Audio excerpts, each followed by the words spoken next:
como se tornar um terapeuta de TVP e captação psíquica, e já poderia dar uma resposta bem simples, só estudar e praticar. Pronto, já está explicado o negócio. Mas nós vamos falar um pouquinho mais. Então, porque a grande verdade é isso que eu acabei de dizer. Não há nada na vida que a gente não estude, que não pratique, que não acabe aprendendo e adquirindo uma certa maestria, uma certa perfeição. Se eu for me dedicar à pintura, por exemplo, inicialmente eu vou conhecer os materiais, as composições químicas deles, como é que se procede as misturas, como é que se aplica, quais são os instrumentos mais adequados para aplicar e tudo mais.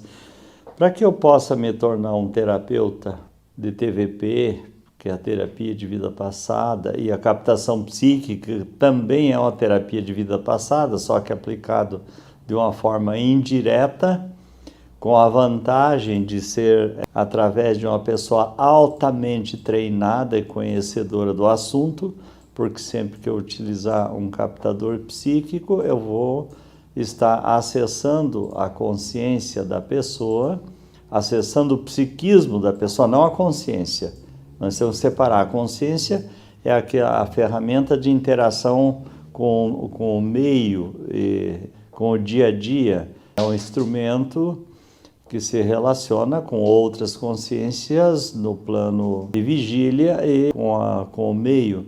Então, eu não tenho acesso à consciência de ninguém, eu tenho acesso ao psiquismo, porque se eu acessar a consciência das outras pessoas, eu vou decifrar os segredos da vida atual, vou me intrometer exatamente onde eu não devo, que a consciência, aquilo que é de consciência privativo de cada pessoa, a sua condução de vida, seu modo de ser, o que ele pensa, o que ele sente, o que ele entende da vida, né?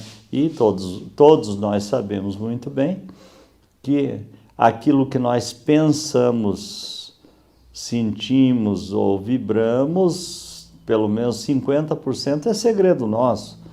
Nós interagimos com as outras pessoas, mas muitas vezes sequer revelamos o que nós pensamos das outras pessoas, mesmo aquelas que vivem em nosso círculo mais próximo, nosso círculo familiar. Nós pensamos, mas não falamos, não revelamos. Então, seria um absurdo no estágio evolutivo atual, que ainda nós facilmente escorregamos para a maledicência, para outras condutas, para manipulação, nós acessarmos a consciência das pessoas. Então, isso não é possível, não é permitido ainda.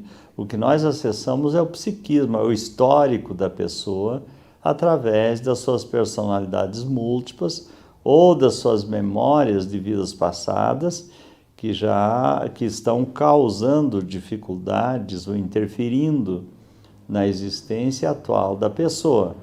E como as interferências negativas são passíveis de tratamento, é um recurso extraordinário, a capacidade de acessar o psiquismo de alguém e tratá-lo, corrigi-lo, alinhá-lo, dando melhores condições da consciência poder se conduzir pela vida afora. Então, é um valioso instrumento terapêutico e de cooperação e até, de certa forma, de fraternidade e caridade com as pessoas. Nós temos essa possibilidade.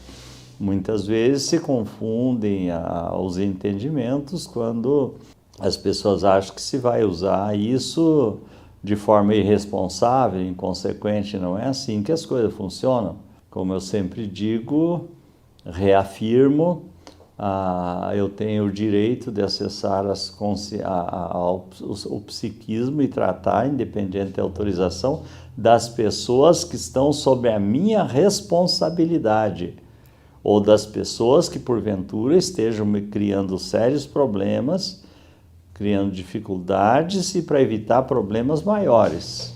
Mas fora disso, não. Até porque não faz sentido nenhum. Por exemplo, com a apometria, eu tenho uma fila de pessoas lá no centro apométrico esperando para tratamento e eu ficar atendendo pessoas que eu não conheço ou que não pediram tratamento ou que não estão na minha área de responsabilidade nem me criando dificuldade alguma.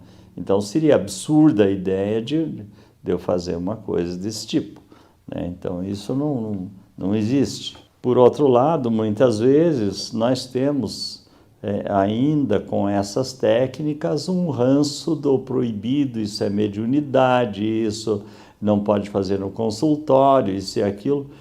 O exercício da mediunidade, que não se pode, não se deve e não se pode cobrar, é aquela mediunidade onde o espírito se utiliza da pessoa e o espírito vai fazer o trabalho, utilizando a pessoa, por concessão da pessoa, o espírito faz o trabalho. O trabalho não é da pessoa, é do espírito. Essa é a mediunidade gratuita, a mediunidade de cura, muitas vezes, que veio para ser usada lá no centro espírita de forma gratuita, quase sempre com a colaboração forte ou a presença de um espírito que está se utilizando daquilo também. Isso não se cogita e não pode se, eticamente, não é, ninguém vai, que tenha consciência não vai cogitar de cobrar.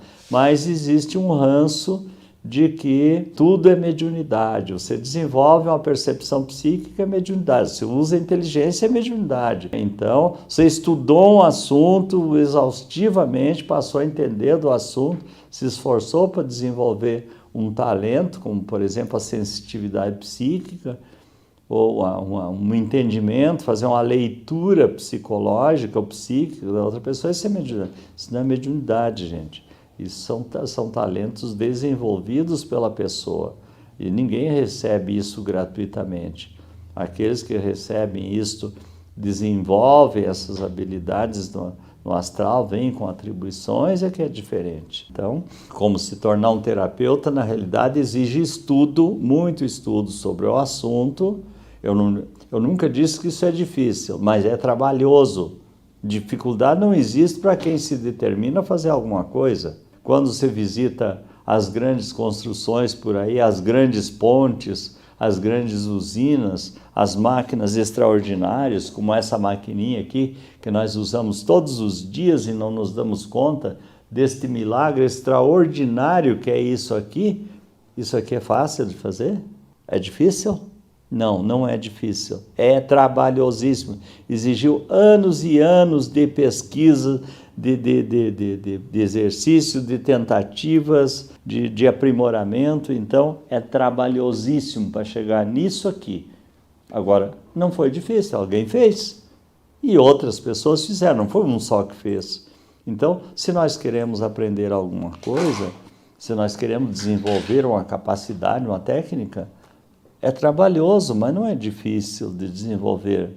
Então, para se tornar um terapeuta de TVP e captação psíquica, nós temos que estudar bastante, nós temos que treinar muito, nós temos que praticar, nos exercitar, nos colocar em condições psicológicas, psíquicas e até alimentar para facilitar esse acesso, porque aquele que vai trabalhar com o psiquismo do outro precisa ter uma alimentação mais saudável, mais leve. Não pode ser uma alimentação pesada, porque a alimentação pesada deixa a mente lenta, as percepções ficam bastante embotadas, ficam difíceis.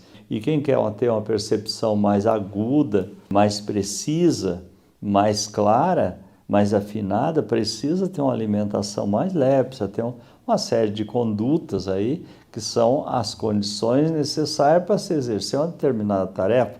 Essa é a mesma coisa. Se o sujeito vai ser um ginasta, se o sujeito vai ser um atleta disso ou daquilo, ou vai ocupar uma determinada posição, ele tem que se adequar para aquela posição, tem que se colocar em condições para desempenhar aquele papel. Não pode ser qualquer um, de qualquer jeito. Não pode. Não que não esteja ao alcance de qualquer pessoa. Tudo está ao alcance da maioria das pessoas. Mas exige esforço, determinação, disciplina, para que estudo, preparação, experimentação, para que você chegue nesse ponto.